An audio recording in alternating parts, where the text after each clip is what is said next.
Oke ya, karena sudah jam 12:05, kita mulai aja ya sambil nunggu Norman.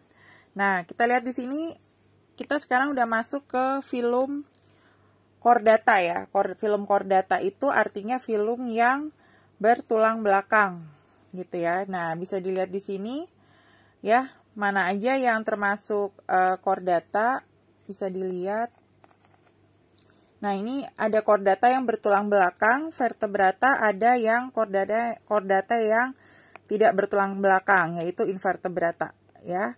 Tapi yang dibahas di kita, ya dibahas di SMA itu adalah chordata yang bertulang belakang, yaitu yang vertebrata ya.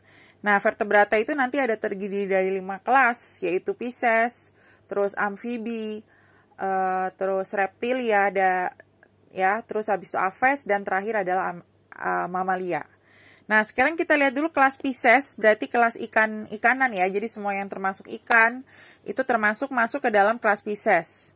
Gitu. Nah, nanti ikan itu terbagi dua, ada yang ikan yang isinya full tulang rawan, sama ada yang juga ikan yang bertulang keras gitu ya. Contoh dari ikan bertulang rawan, ini hiu, terus ada juga ikan pari.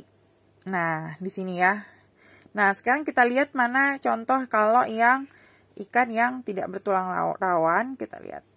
Nah, di sini ya, kalau ikan yang bertulang sejati atau bertulang keras itu banyak banget ya contohnya.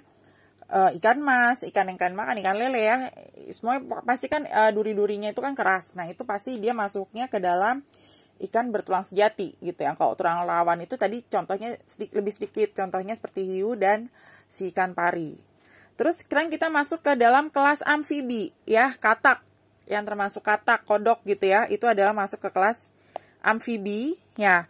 Kata dari amfibi berarti katanya dari kata dua alam, jadi dia bisa hidup di dalam dua ekosistem. Yang pertama ekosistem air, dan yang kedua adalah ekosistem yang daratan gitu ya. Nah, bisa dilihat di sini ya, amfibi. Nah, di sini kalau tadi ya, kalau misalnya aves itu paru jantungnya terbagi dua. Kalau amfibi jantungnya terbagi 3, tapi sekatnya belum sempurna gitu ya. Itu adalah si amfibi. Sedangkan yang ketiga adalah kelas reptil. Nah, kalau kelas reptil itu macam kayak kadal, ular gitu ya, itu masuk ke dalam kelas reptil. Gitu ya. Reptil itu berarti Scylophoiloctrum itu berarti binatang melata. Nah, dia itu juga bisa hidup di berdarahnya dingin gitu ya. Nah, ini bisa dilihat gini. Kalau reptil menyimpan telurnya yang tebal ya. Nah, dia seperti halnya amfibi, hewan yang menyerap panas dari lingkungannya. Nah, ini ya, artinya poikiloterm.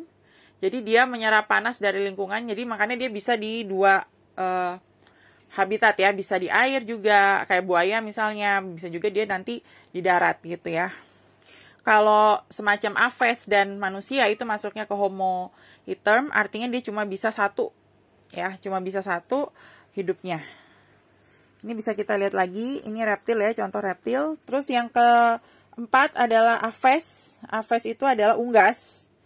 Gitu ya, bisa dilihat di sini, unggas berarti semua jenis burung-burungan, ayam juga termasuk.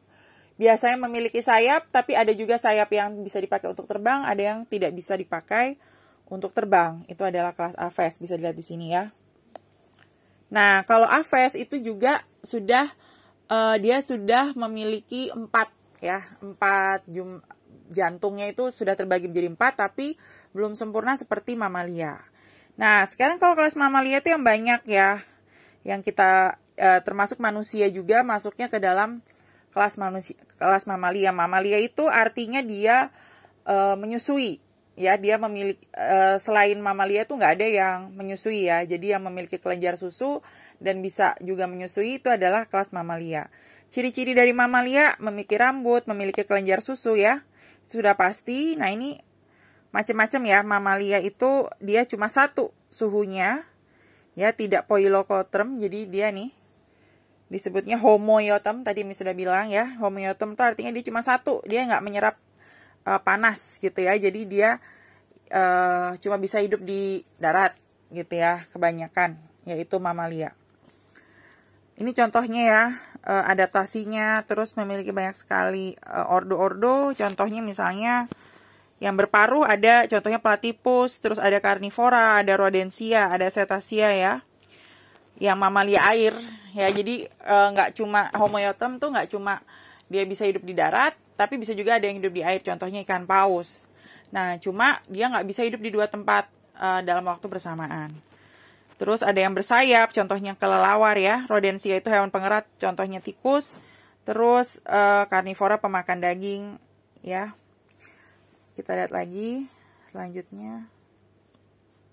Nah, terus ada juga mamalia berkantung, kanguru, primata. Contoh primata itu contohnya semua monyet-monyet ya, orang utan dan lain sebagainya. Proboscidea, manusia juga termasuk ke dalam primata gitu. Nah, kalau manfaat kingdom animalia banyak ya. Bisa jadi bahan makanan, bisa jadi sumber vitamin dan lain sebagainya, bisa kita cek, bisa dilihat sendiri, tergantung ya. Gitu. Ada kupu-kupu untuk penyembrukan dan lain sebagainya gitu ya. Nah, ini nanti jadi hari ini ini udah habis ya mengenai tentang kingdom animalia. Nanti ada soalnya. Nah, nanti pas kan 2 minggu lagi mid semester. Nah, mid semesternya itu tentang yang animalia aja gitu ya, tentang yang animalia semuanya masuk ke dalam mid semester. Oke, dari sampai hari ini sampai di sini dulu. Nanti Miss upload videonya dan tugasnya. Selamat siang semua.